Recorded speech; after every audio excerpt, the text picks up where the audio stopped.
Nini kiko kati ya mheshimiwa Samson Cherargei, senator wa kaunti ya Nandi, na mheshimiwa waziri wetu wa usalama wa ndani mheshimiwa Kipchumba Murkomen? Kwa sababu hili limekuwa likijitokeza, linaonekana kama hapa labda kuna kitu hatujui. Leo hata tumesikia mambo ya sijui Mnandi alikuwa mwalimu wa mwingine na kadhalika na kadhalika. Na maadamu tumempata mheshimiwa Cherargei yako hapa, nini kuna kitu ambacho tunasema ni personal ama ni ile sasa? Ninataka sina tofauti za kibinafsi na waziri wa usalama wa ndani. Wakenya wajue hivyo. Tofauti yangu ni jinsi ambavyo anapofanya kazi katika wizara ya usalama wa ndani. Wakati tulipoteza Padri Father Alois Cheruiyot Bet na Wakenya kadhaa kule Kerio, katika Baringo, pale Angata Baragoi, Angata Mara, yale magengi ya majambazi pale Nakuru, pale Mombasa na sehemu zingine, na ile hata pale Desanach pale Turkana watu 40 walipoteza, ni ile ameshindwa. Unajua sekta ya usalama iko na uongozi, na yeye ndio kiongozi katika sekta ya usalama. Na hata kesho kama mmoja tunaposoma bajeti ya kitaifa, utapata kwamba wizara ya usalama wa ndani imepewa pesa mingi sana kwa sababu ndio waweze kufanya jukumu lao. Katika bunge la kitaifa na seneti tumepitisha zile sheria ambazo zinasaidia kufanya kazi kwa uwepesi. Lakini ukiona historia ya waziri wa usalama, hata akiwa waziri wa masuala ya barabara, akawa waziri wa michezo, sasa ni waziri wa usalama wa ndani, ni mtu ambaye anapenda kuzembea. Kwa sababu hata wakati alikuwa waziri wa barabara, tulipata changamoto mingi sana katika kaunti ya Nandi na taifa kuhusiana na masuala ya barabara. Wakati tulikuja katika masuala ya michezo ilikuwa shida. Sasa tuko katika wizara ya usalama ambayo inahusiana na maisha ya Wakenya, ambaye ni wizara muhimu. Na nataka kesho muangalie kwa makinifu kuwa wizara yake itapewa pesa mingi katika bajeti, kwa sababu tunajua wizara ya usalama ni wizara ambaye ni muhimu, ambaye inatakikana kupewa ile necessary support. Na hii tujaona katika mambo mengi. Mimi kama kiongozi wa Senate wa Nandi, wakati nitembelea wale wazazi wa padri, waliniuliza swali moja tu, wewe ni kiongozi wetu nani? Mbona Padri Alois Cheruiyot Bet. Okay. Wakauliza, hata niliona wazazi wa Father Maina, wakauliza tu swali moja, mbona mtoto wetu ameuawa na iliali alikuwa anafanya kazi ya kanisa? Nimekuambia pale Chesongoch Mission Hospital zimefungwa. Hali tete katika sehemu hiyo, watoto hawaendi shule, na kila mtoto katika taifa letu la Kenya hako na haki kuhudhuria shule. Kila Mkenya hako na haki kupata masuala ya matibabu katika taifa letu. Maeneo hayo mheshimiwa Cherargei, Wakenya wengi ukiwauliza, maeneo hayo imekuwa hivyo miaka hii. Lakini hata tu chini ya mheshimiwa Murkomen. Ameshindwa katika, kwa sababu hapo ndio nyumbani. Unajua wanasema charity begins at home. Amesaliwa pale, anajua pale. Hata wakati alitembea wazazi wa Padri Alois Cheruiyot Bet, aliwaambia anajua penye kila mtu analala, na hata akakiri katika na vyombo vya habari mlikuwa pale, wale reporters wenu. So inamaanisha ile uwezo ambaye, ile wisdom ambaye anatakana kutumia kushughulikia masuala ya usalama ameshindwa. Kwa sababu ikiwa leo tunaongea kuwa kuna Mkenya ameuawa ndani ya seli, ni unajua the buck stops with him. I know somebody can say, ile investigating officer hayo, OCS, sijui OCPD, sijui one arresting officer and all that, but the buck stops there. You know the problem in Kenya is we don't want to put to where the buck stops.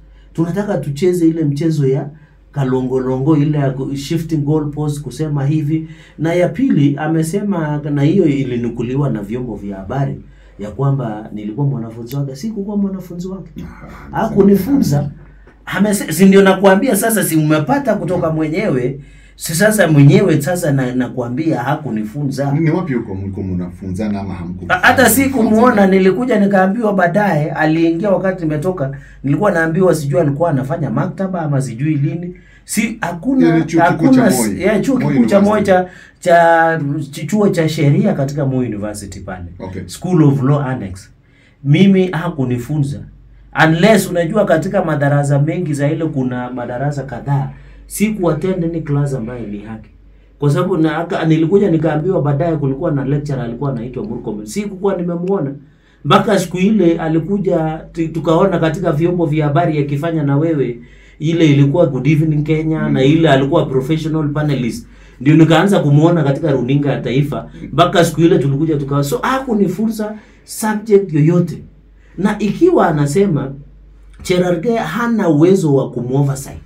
Kwa sababu kila senator, hata kama senator mwenye hakufanya sheria ama hatukwenda shule, tuko na wabunge wengi hawakumaliza shule. Tuko na maseneta wengi hawana madegree, walisoma kwa. So inamaanisha wale ambao wanatakana kufanyia oversight ni watu wa PhD. Kwa sababu anasema kama Cherargei ambaye ni wakili advocate of the High Court of Kenya. Na pia mimi nimesomea masters. Siwezi oversight kama waziri. Itamaanishaje ule mbunge ambaye kufika hata darasa la pili ama hata ile professional writing of reading and writing anaweza kumfanyia oversight? So hiyo ni dharau, kwa sababu article 96 hata kama tuko na tofauti zetu, mimi kama mbunge article 96 article 94 niko na jukumu la kufanya oversight. Na yale maswali niliuliza katika bunge la Seneti leo ni ile kazi kama ulinichagua niende nikuwakilishe, na kazi moja ni oversight, representation, legislation, budget making process. So ikiwa mbunge hatakuwa na nafasi ya kufanya oversight kwa sababu ya kiwango cha elimu, inamaanisha tuko na shida katika taifa letu. Na kuomba Wakenya ambao hawakuwa na nafasi ya kwenda shule msamaha.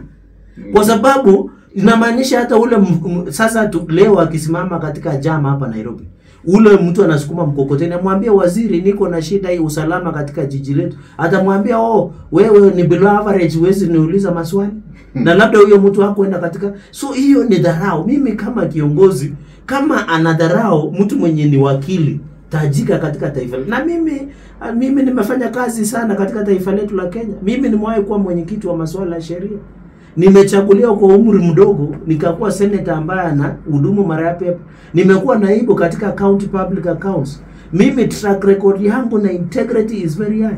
Hata ikiwa yeye kwa mfano anasema Cherargei ni below average, sijui ni nini, mimi sijawahi tajwa kwa sakata yote ya ufisadi katika taifa letu la Kenya. Yeye mwenyewe amewahi tajwa katika allegations ya NYS, katika sakata ya corruption ya NYS. Yeye wakati ma-Gen-Z walifanya maandamano, yeye alikuwa ametajwa kuwa alikuwa na opulence, alikuwa anavaa saa ya milioni 18.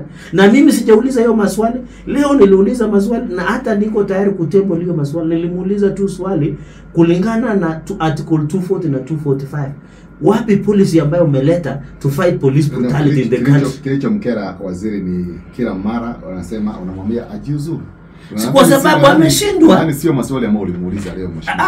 Hata kama imemkera, angeambia taifa kwa nini anaamini kuwa Senator Cherargei akisema ajiuzulu, angewaambia Kenya basi kama Cherargei anasema ni jiuzulu lakini nafanya kazi mzuri, ndio hii statistics. Sasa tungekuwa na amani kule Nakuru. Sasa wale waliua watu Wangata Baragoi wangekuwa wameshtakiwa. Sasa wale walimuua Albert Ojwang wangekuwa katika wameshtakiwa. Sasa tungekuwa na alama wa kutosha katika taifa letu, usalama wa kutosha katika taifa letu la Kenya. So ikiwa na unajua alifanya ile personal attacks, sikuwa natarajia, kwa sababu angesema siwezi jiuzulu because of 1 2 3. Ama aseme ile swali ambaye Senator Cherargei kuhusu police brutality ameuliza, ndio hii policy naleta wiki ijayo. Policy nishaandika, ndio hii. Anasema ile enforced disappearance na extrajudicial killings, ndio hii nimeleta policy. Anasema kwa National Security Council ambaye anaketi na Inspector General wa polisi, anasema wakati nikiwa NSAC nimetoa maoni fulani kusaidia kuimarisha hali ya usalama wa kitaifa. Angekuwa sasa anatuambia pale Turkana watu 40 waliuawa, mili kadhaa zimepatikana, mashua zimerudishwa, mali ya watu wa Turkana imerudishwa. Hiyo ndio he could have countered my questions. But attacking me personally, whether I passed or not in school, si important for Kenyans. What is important for Kenyans, my brother, ni wajue wako na usalama wa kutosha, wanalipa kodi. I think that is what is important. Na sijui kama seneti itakupatia muda wa kuweza kujibu kwa sababu nadhani hukupewa. Nilifinywa lakini nilichikakamua mpaka nikapewa dakika 3 leo. Kwa sababu nilikuwa nataka nirushe makombora kama zako zile unarushanga katika Good Evening Kenya. Sasa nilikuwa tayari nimejitayari. Nilikuwa na maswali 100. Okay, lakini nilipewa tu dakika 3 nikauliza maswali mawili. Hapa tunakupatia muda wa kutosha lakini unaenda kuisha muda huo. Asante. Tumalizie mheshimiwa, tuingie sasa katika mambo haya mengine pia Umoja wa Taifa. Nyinyi ni majirani kwa county nadhani. No, ukiwa Nandi alafu Uasin Gishu alafu Elgeyo Marakwet alafu Tanzania. Tunasema region 2 moja, region moja. Najua eneo hilo kabisa. Yes. Asi umesomea huko kweli kweli. Ninajua hiyo maeneo. Alafu nyinyi ni vijana. Wengine wanasema hii ni damu moto. Hii ni jirani. Nyinyi mko katika muungano tawala, nyinyi wawili. Sasa labda shida ni hiyo, hawa ni vijana wawili ambao wanavurutania hapa. Labda sio yale ambao Cherargei anasema. Labda kuna ubabe wa kisiasa. Kwa sababu umetoka North Rift nyinyi wawili mheshimiwa. Huyu hata baki kuwa waziri muda milele. Labda Cherargei wanaonana na Murkomen kama sisi tutashindana kwa sababu sisi ni majina makubwa sana katika North Rift. Yes, exactly. Mheshimiwa Rais itaenda tu ataondoka. Kwa hivyo sisi wawili tuko hivyo. Wengi wachanganuzi wa siasa wanajiangalia hivyo mheshimiwa. Cherargei, sijui kama utasema nini. Na nafikiri watu wengi wanasema ni ubabe wa kisiasa, lakini ukiona siasa na eneo ambalo mimi natoka, hatuwezi kuwa na katika ligi moja. Uweze compare mtu mwenye anacheza Kenya Premier League na UEFA. Siasa za kule bonde la ufa na siasa za North Rift ni tofauti sana.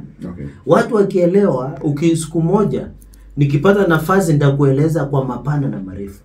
Mimi ambako nakotoka ni kaunti ambayo Koitalel Samuel alikuwa, ni kaunti ambayo Jean Marie Serona ambaye ni babu wangu alikuwa, ni kaunti ambayo Chelagat Mutaya anatoka, ni kaunti ambayo Rais William Ruto anatoka, na ni kaunti ambaye Rais hayati Daniel Toroitich arap Moi alipewa uongozi katika kaunti yangu. So ile pedigree ya uongozi ambao tuko na sehemu hii huwezi linganisha na ndugu yangu kwa sababu unadunisha si dunishi kwa sababu watu wengine wanasema hii ni ubabe wa kisiasa. Hakuna ubabe wa kisiasa.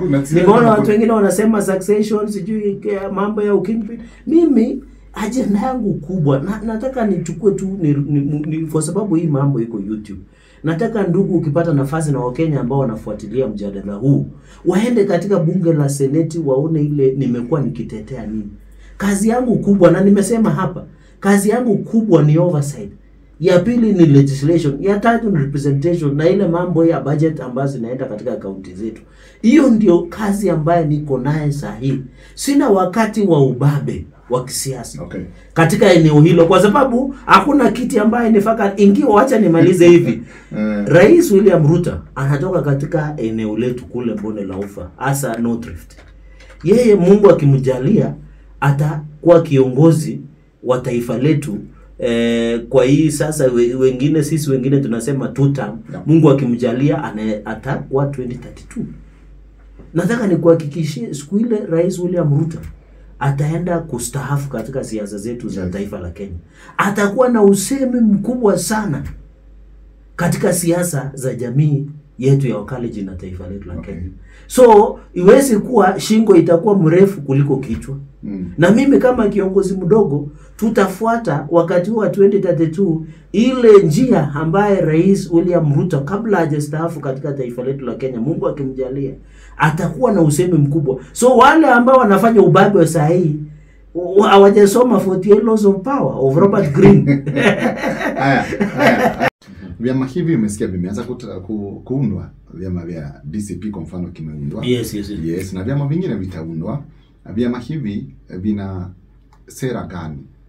Ni sera ya aina gani? Kwa sababu wanataja mambo ya ukabila, lakini tumetokea pale ambapo tulikuwa na vyama kama Forum for Restoration of Democracy. Unasikia yenyewe hata ukisikia unasikia hata utaki kuuliza sera yao ni gani. Unaona kitu kama hicho. Sasa hivi vyama ambavyo vinaundwa na hao watu binafsi huoni kwamba pia vitachangia sana sana katika kusema hili ni la kabila hili na eneo hili na nyinyi nani mune yenu? Kwa hivyo ni kumaanisha kuwa ikiwa hii ni kwa mfano DCP ndio imeundwa hivi majuzi, kwa hivyo ni kuonyesha mkazi wa kaunti ya Nandi kwa mfano hawezi ingia chama hicho kwa sababu ameshaamiwa mara wazi hiki ni cha nyumbani. Sasa huko Kisii nako ninyi hapana kuingia hii, hapana nyemelea hii, hii mkubwa wenu anaitwa Matiang'i, wacha aunde hii yake na uombe kwa tukutane kama zoni.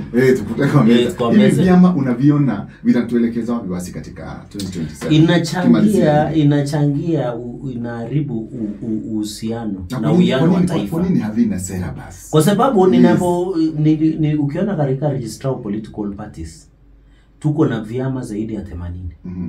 Na zingine mara mingi naitwa race-based political parties. Hata vyama ambavyo vimeundwa kama DCP na Wakenya wengi wanajua kwa nini sasa tulimngatua mamlakani aliyekuwa naibu wa rais, kwa sababu alikuwa anaendesha siasa za ukabila ambazo hata ameunda chama. Na ukiona unataka kuwa kiongozi wa kitaifa, lakini za hilo unaunda chama unasema hii chama ni ya mlima na wewe unataka kuwa kiongozi wa taifa. Hiyo itasaidia kweli? Ya pili, hii vyama ni ile inaitwa ethnic mobilization political parties. Kwa sababu umesema kweli wakati Ford na vile vyama ambavyo vilikuwa vinapigana na KANU, ulikuwa unajua agenda ya Ford ilikuwa kupigania demokrasia, uhuru wa haki, uhuru na kupigania mambo ya katiba mpya. Lakini hizi ma DCP, hii vyama ni ile inaitwa ethnic mobilization political parties. Kwa sababu ukiwauliza sera, hata wakati rais aliongea juzi akasema basi sera yenu ni gani? Sasa wakashindwa kujibu, akasema kwanza rais aende nyumbani ndio tutaleta sera. So inamaanisha hawana agenda, na hii ni tahadhari sana. Na nataka nikimalizia niwaonye wa Kenya, niwaonye wa Kenya sana wasifuate hizi vyama ambazo zinaitwa ethnic mobilization political parties, kwa sababu itaharibu uwiano na uhusiano na umoja wa kitaifa. Haya, nilikuwa nimekuahidi. By the way, kesho ni bajeti. Ni siku ya bajeti kesho. Ngapi? Trilioni 4.5. Ati 4.2 trillion budget tomorrow. Na kitu ambayo tunakasirikia kama bunge la Seneti na tunaenda mediation. Unajua tuliambia watupee 465 billion iende counties. Yes, lakini wakaeka 41 billion. 41 billion. 41 Mlikuwa mnahitaji ngapi? Tunahitaji 465 billion na ni kidogo. 4.2 trillion ukitoa 460 billion. Financial year hii ya finance mwaka wa fedha wa 2025-2026. Hii mambo imepita. Ilikuwa karibu 4 trillion, county zilipata chini ya 390 billion. Okay. So tulikuwa tunaomba tu waongezewe. Sasa hii ni 41. Hii ni 41 na sisi tumekosana national, so tunaenda mediation kulingana na budget. Tunataka hiyo 465. Lakini hata kusema kweli, hata wabunge wa taifa wa kitaifa national, they need to be fair to Kenyans. As a counties devolved functions. Kwa sababu ndugu yangu, if we want devolution to work, we must give them resources. Uwezi niambia 4.2 trillion at 460 billion inaenda katika counties. It is very unfair. Even is it 15%? It is not. Kulingana na mujibu wa article 210 katika 4.2 trillion Yes. 15%. Yes. Hesabu. Lakini na labda mkikutana katikati mseme basi hiyo mediation mseme 425 labda. No, hatutakubali kwa sababu ukiona budget ya 4.2 trillion. Na unajua most nimekuambia functions mingi ni involved kama mambo ya health na mambo ya agriculture. So almost of those functions dini. Okay, tunasema inshallah itakuwa ni ya kwanza kusomwa na katika broad based in fact sasa tunapoongea tuko na serikali ya is it mseto ama serikali pana. Sijui Waswahili watasema nini broad based. Na uliona vile tulipokelewa kule Homa Bay tarehe mosi mwezi huu. Haya, Nandi County. Yes. Ikiwa hawa wenzetu na unaona rais amesaidia tunapoongea kule Nandi kupitia hii program ya affordable housing ambao county ya Nandi tunapata 220. Hapa Nairobi kuna manyumba zaidi ya 10,000 ambazo zimejengwa. Uliona ile housing ya Mkuru ambayo ilikuwa lodge na president. Sasa tunapoongea katika kaunti ya Nandi, niko na soko ambayo karibu inakamilika pale Kaiboi ambayo iko katika Masop. Tuko na soko pale Chepsonoi ambayo karibu inakamilika. Chepsonoi ni mpaka ya Vihiga na Nandi, karibu na Vihiga pale. Ukifika Chepsonoi muda kidogo unaingia Javakali, najua unaelewa hizo sehemu. Tuko naye Kapsabet ambayo affordable housing imejengwa. Rais ameweka mikakati, tuko na CHVs. Lakini jambo langu ni kuwa lazima tu devolve pesa. Unajua kitu ambayo inashangaza ndugu yangu, sisi mambo ya agriculture is fully devolved as per 4th schedule. Mambo ya afya is fully devolved. Tunapoongea kama unajua huko na marafiki ambao wanafanya kazi na UHC. Hawa vijana universal health coverage ambao wakati sisi tulificha wakati wa COVID ya 2020 na Mungu akatujalia, hawa vijana ya UHC wanatakana kuwa transfer to counties, lakini hawajapewa pesa ile inatosha ndio uweze kuhuduma. Kwa sababu hata tunapoongea katika kaunti yetu ya Nandi, umeona katika hospitali ya rufaa pale Kapsabet mtoto amepotea katika hospitali. Kwa sababu tunataka wakati tunaitisha accountability kwa magovernors. Yes. Tunaitisha ambao wako na resources ya kutosha. Na ndio maana mimi sikubaliana na wabunge, nakubaliana na kiongozi kinara wa ODM Raila Odinga anaposema NGCDF na hii pesa ambayo wabunge na wale wengine wanapewa ipewe katika CV wangu viwili, kwa national executive na governors. Na mimi nimewambia wabunge wenzangu, ikiwa wewe unataka kucontrol pesa, omba viti mbili, either uombe ya governor ama ya rais ndio uweze kucontrol resources. Lakini ukiwa bunge ufanye kazi ya oversight, representation, legislation na budget making. Kwa sababu Waswahili wanasema muganga ajigangi ama sijui kinyozi hawezi jinyoa. Yeah. Uwezi kuwa unataka kumanage resources alafu ukuje oversight baadaye. So I'm trying to say this, na nataka niseme kwa heshima kubwa sana. Kuwa hii siasa za ukabila hazina sehemu. Hata niliona nikimalizia unakumbuka wengi wanasema hivi Mheshimiwa Cherargei kuwa siasa ya Kenya ni ya ukabila. Kwa hivyo imekuwa hivyo. Kwa hivyo kwa njia yoyote ile itajigeuza ni hivyo tu. Lakini kitu ambacho inashangaza, umesema ya kweli kuwa hawa ni watu ambao mara mingi wameenda pale, you know they have meeting. Unajua hata kama kuna siasa za ukabila katika taifa letu la Kenya, hakuna sababu kuambia. Na unajua inashangaza sana, na ambaye alikuwa naibu wa rais anaanza kuambia mjiungane, sijui kabila hii ungane. Unajua hiyo ni siasa ambayo italeta mtafaruku tunapoelekea udhabiti wa kitaifa 2027. Hata ikafika wakati, na nataka nikemee kabisa, akasema ya kwamba ati kuna kila squad ya jamii ambaye ya Wanandi. Sisi kama kuna sehemu ambaye kila kabila iko katika taifa letu, ilikuwa mbaya sana. Ilikuwa inatakana kukemewa kabisa. Kwa sababu sisi watu wa county na Wanandi, sisi ni watu wa karibu. Let me challenge you. Hakuna sehemu katika taifa letu la Kenya ambayo unaweza wenda upate kabila zote kama kaunti ya Nandi. Tuko na makabila zote 43. Kujitokeza kama viongozi. Tulijitokeza wakati wiki iliyopita, na nitaongea na wale waandishi wenu wa habari pale mashinani. Nikakemea. Nikasema hii ni kuleta uhasama wa kabila. Kama wewe uko na tofauti, hiyo profiling ilikuwa mbaya. Ilikuwa mbaya na haitakubalika. Hata nilikuwa nafikiri NCIC wangeshughulikia, because ikiwa mimi na wewe bwana Munywa na tuko na tofauti zetu, tufanye tofauti zetu, tusiingize jamii zetu, tusijiingize familia zetu. Sasa unaona wacha ukabila, sasa wameanza cousins kujaribu. Sasa unajua wakati waliuza ukabila wakaona, unajua hii generation na watoto wako na wetu hawajui, hata wengine hawaongei makabila zetu, hata hawajui tabia na maadili ya jamii zetu. So wanashangaa wewe unaongea mambo, na wakati hata hao vijana ambao tunawaita Gen Z kwa sasa na hata millennials, mara mingi hata mimi nikiwa shule sikuwahi jua tofauti ya kabila langu na wale tulikuwa class, mpaka wanasiasa tulipoingia siasani ndio nikajua huyu ni kabila fulani, huyu ni kabila fulani. Lakini wakati tukicheza tukiwa watoto wadogo,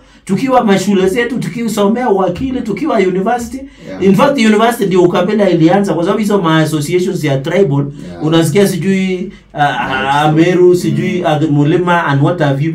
In fact kama taifa letu la Kenya, ninapokumalizia hii siasa ya Mulima, siasa ya cousins, siasa ya kabila ati wewe kama uenda unda chama yako, enda leta jamii pamoja, ni siasa iliyopitwa na wakati. Hivi vyama ambavyo umevitaja, tumalizie hili mheshimiwa, ili watu wengine. Hata unakumbuka Kamau Munyo huko kwa umri kubwa kuniliko, kulikuwa na wakati watu walikuwa wanafikiria hatuwezi kuwa na vyumo vya vinaitwa vyumo vya vyama mingi. Mfumo wa vyama mingi. Kwa kano mama na baba. Ilikuwa nani alikuwa anatarajia? Sasa tuko na vyumo. Hata hii radio, nani alikuwa anafikiri kutakuwa na maredio na vyombo vya dola na habari ambazo tunaweza ongea na wewe hivi kidemokrasia. We can start, this country can start by beginning.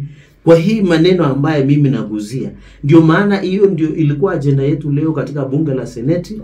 Na wakati tulifumakana tukakubaliana kwamba kamati la usalama ambayo inaongozwa na Senator Waisiolo wakutane mara moja, watoe ile report na resolutions ambayo tumepata, na pia tutatoa resolution kuhusiana kuuawa kwa Albert Ojwang na yale challenges ambaye, na pia policy proposal ambaye tunafikiria, kwa sababu kama Munyo, ikiwa polisi hapa DCI wanakuhitaji, mbona wakuje na mbwembwe, wakuje na Subaru 5 alafu wanasema hawana resources, alafu wako na resources kuja kukutafuta na Subaru 5? Mbona wasikuite wakuambie basi kesho kama Munyo tunakuhitaji kesho katika makao makuu ya jinai, ujitokeze kama mwananchi? Ndio hiyo ndio changamoto ambayo tunataka tu. And then number 2, tuone ile reforms katika cells yetu. Unajua katika cells yetu mara mingi kama huwa hazina ile, kwanza ni chafu. Unajua nimelala katika kadhaa hapa Nairobi, nimelala katika Capital Police Station, nimelala hapa Kilimani jirani kwako, ingawa siku hiyo huku niletea chai, nimelala pale Kamkuja lakini huko amuko kubaliwa, walikuwa wanakubaliwa. Mbona umeshiko hiyo mheshimiwa? Wakati ule Capital Hill nimelala hapa Kilimani, hapa Milimani Low Court Basement, hapo ni baridi sana.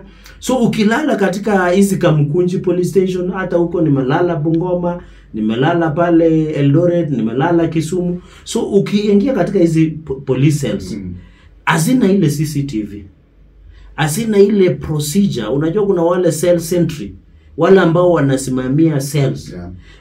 Jambo ambalo tunataka kujua, na nimeona mandugu zako katika vyombo vya habari wameulizia kwa kina, mbona huyu kijana aliwekwa katika seli peke yake? Na ni kama aliletwa akiwa ameumizwa. Sasa tunauliza ule cell sentry ambaye anashughulikia ile audit ya masel, kwa sababu kabla hatujamuuliza OCS Talam nini ilitendeka, kuna wale booking office, na tukashangaa, ambaye ilitushangaza sana, hata mimi nimeshikwa mara kadhaa. Kwa OP polisi wanajuaje wewe ni mgonjwa ama si mgonjwa, na hawana ile ukipawa ama ile qualification ya kuassess health ya mtu kwa mfano. So hiyo ilitushangaza sana, kwa sababu kwa report ya OP iliandikwa sick na kalamu ya red. Na polisi inamaanisha huyo kijana alikuwa ameumia sana, ama alikuwa anaumizwa na labda alikuwa anafuja damu, na nafikiri those are the recommendations ambazo tulikuwa tunashughulikia kuiangalia. Thank you very much. Mambo ambayo yanafanyika wakati wengine pia wamekuwa wakisema mnakorogana na gavana. Sasa ni kweli? Ni kweli. Nini kinaendelea? Hatusirudi hapo kwa sababu inakuwa kwamba Cherargei anapigana na kila mtu. Sasa hiyo hapana. Sitaki hiyo. Sasa mambo ambayo wewe mwenyewe unaweza sema hapa tunaendelea na hili na hili na hili, kwa mfano umetupatia mambo ya okay, kwa ujumla county tumefikia kitu ambacho inanishangaza, kwa sababu governor Sang ameendeleza madai za ufisadi, kwa sababu hata tunapoongea EACC wanaendelea kuchunguza ile inaitwa fraud ya mambo ya payroll, na hata vyombo vya habari vile ripoti video yake. Kwa sababu hata kwa hiyo payroll hata ndugu zake na wale majamii zake walikuwa katika hiyo payroll. So EACC wanaendelea, na nataka ni wasi EACC waharakishe uchunguzi na ufungue mashtaka. Ya pili, projects mingi hazijaweza kukamilika. Kwa mfano ofisi ya governor haijaweza kukamilika, ile processing ya cabinet pale ya maziwa haijaweza kukamilika, ile newborn and baby mother unit pale Kapsabet haijakamilika, ile hospitali ya Chepterwai kule Masawa haijakamilika, pale hospitali ambako ni kwake Kubuja hospitali haijakamilika, pale Kapsengere hospitali haijakamilika, Na pia umepata ya kwamba nilitembelea hospitali kuu ya Kapsabet County Referral Hospital ambao tumepoteza mtoto, na tahitaji statement kutoka bunge la Seneti kesho kuwa hiyo hospitali ni chafu, hakuna madawa, kuna ile demoralized staff. Na nilitembea na ndawacha hata mapicha na uliona katika mitandao. So hali ya huduma iko katika hali mbaya, hasa sekta ya mambo ya afya. Ya pili, unajua sisi ni wakulima na tunategemea ukulima kwa mara mingi. Ukienda mabarabara zetu, hata zile feeder ambazo county, hakuna moja imetengenezwa. Hata barabara ambako natumia kwenda kwangu, kwa sababu hiyo ni inaitwa feeder road, yani ni zile barabara za kuingia manyumbani, hazijatengenezwa. Mara mingi hawajaweka marama, hawajafanya ile grading, hawajaweka culverting. Na unajua Nandi iko mvua, hata tunapoongea wakati Nairobi hakuna mvua. Nandi inanyesha siku 7 kwa siku 7. Sasa unapiga simu kuuliza kama kumenyesha. Kumenyesha watu hawafiki. Na unajua one painful thing ni sisi ni wakulima, tuko na majani chai, tuko na maziwa. Sasa kufikisha maziwa ambayo tunategemea kama KCC ama kwenda Lelcheka ama kwenda katika Kisumu, maziwa zetu zinaharibika barabara ama zinamwagika. Na ni laana katika jamii yetu maziwa kumwagika barabarani kwa sababu ya ile uzembevu na utepetefu katika county, katika uongozi wa ya Sang. Ukiona ile mambo ya staff, wakati alifuta wale wengine wanaingizwa na wengine wanaendelea kuumia, kwa sababu ukipata wengi wao, hata wakati tuliita ile vocational training wiki iliyopita, kwa mfano Sigilai Polytechnic, kuna polytechnic kadhaa ambazo na ECD centers ambao anatakikana, wakati tulipewa 2 billion, zaidi ya karibu 40 million ilitakikana kusaidia wale vijana youth polytechnics. Wale yani unajua vijana wengi wasipoenda high school, wengi wanatakana kuingia youth poly, wajifunze ile ufundi, ile mambo ambayo inafanyika asijeweza kufanyika. So kulingana hii miaka 8 ama miaka 7 ambazo Governor Sang amekuwa uongozini, hakuna ile kitu ambayo tunajifuni. Hata ukiona on source revenue, tuko na kile Kiborgo TST, tuko na Kaimozi, tuko na ile revenue collection system. Ukiona zile pesa ambazo zinatakana kusanywa, ni mapato ya chini, kwa sababu kuna zile leakages, ile lack of proper automation, ile kusanya ushuru. Ndio hawa magavana wengi wanasema Nairobi hajatuma pesa, lakini hawaambii wa Kenya pia wanakusanya ushuru. Wanatakana kusanya ushuru na kutumia kujenga county yetu ya Nandi. So haya mambo ya uongozi mbaya, mambo ya ufisadi, mambo ya ukosa kazi katika, na tunapoongea nimeona watu wakaji wa county ya Nandi na wengi wao wanauliza maswali. Mara mingi ni hata juzi wamekuwa wakiuliza Senator Cherargei anafanya nini? Tunapoongea EACC wanafanya uchunguzi kwa ile mambo ya payroll fraud, nimerudia. Ya pili, governor aliweza kuapia before the education committee. Ameweza kuapia kwa public accounts committee. We have made recommendations. Hata wakati hii scandal ya ECD ya simiti kupotea, zile recommendations ambazo tulifanya katika bunge la Seneti ni zile, na nataka niwafunze wa Kenya kwa dakika 30 seconds. Wengi wa Kenya wengi, hasa katika taifa letu la Kenya, ikiwa pamoja na kaunti ya Nandi, kazi ya bunge la kitaifa na Senate ama bunge letu parliament is only to make recommendations. Najua Wakenya wengi tukienda mashinani kuangalia zile projects, wengi wao wanakasirika, wanasema bunge inafanya nini? In fact wakienda katika mambo yetu ambayo tunashughulikia pale kama oversight, make recommendations. Hata wakati alikuja katika bunge la public accounts, we made recommendations to EACC wa fast track na kushughulikia. Wakati National Assembly, County Assembly ya Nandi ilifanya uchunguzi na ukapata kuwa zaidi ya projects 6 billion kupitia ile ad hoc report. Na kwa sababu za mambo za kisiasa na ile sabotage, wa MCAs wangu katika county ya Nandi mwaka jana walipata kuwa projects zaidi ya 6 billion was spent, lakini hakuna projects. Ukienda uone DIP, ukienda uone ECD, kama kuna mahali inaitwa Kapkeringo na hawajawahi kuwa na ECD tangu Yesu arudi. Ukienda mabarabara na madaraja ambazo zimeundwa hazionekani. Ukienda katika mambo ya hospitali, kuna hospitali inaitwa Cheindoi Dispensary imefungwa. Nilipitia pale Chepkong'ony Dispensary imefungwa. Nimeenda pale, kulikuwa na health center hapa karibu Talai, ambao wewe unaniuliza watu wa Talai ambao Koitalel Samoei alisaliwa. Kuna ile ukosefu wa madawa ya kawaida. Watu wakienda, hata ukienda Kapsabet County Referral Hospital, nilienda usiku mwaka jana, Ukichukua mgonjwa wako katika Kapsabet County Referral ambao tumepoteza mtoto leo, unanunua gloves, unanunua ile maji ya kuongezewa, unanunua madawa, unanunua everything mpaka wool, mpaka ukwe sawa. So ukienda Kapsabet Town ukiona pharmacy mingi, usifikiri kuna biashara mingi ya madawa. Ni kwa sababu katika hospitali kuu ambayo ni rufaa ya county hakuna hayo huduma. Na ndio maana ukikaa katika sehemu inaitwa Chebarbar, in the coming in the going, kama uliwahi sikia mahali inaitwa Chebarbar, ukikaa dakika 10 unaona tu maambulance inakimbia kale Moi Teaching and Referral. Na wale watu wangu ambao wanachukuliwa Moi Teaching and Referral, kwa sababu I have 196 health centers, ukiona hawa wanakimbizwa katika referral, ni magonjwa madogo kama malaria ambayo ingetibiwa katika dispensary. Ukienda hata Musoria Sub County Hospital, nilienda wakati wa njia ya msalaba, unakosa hata ile huduma.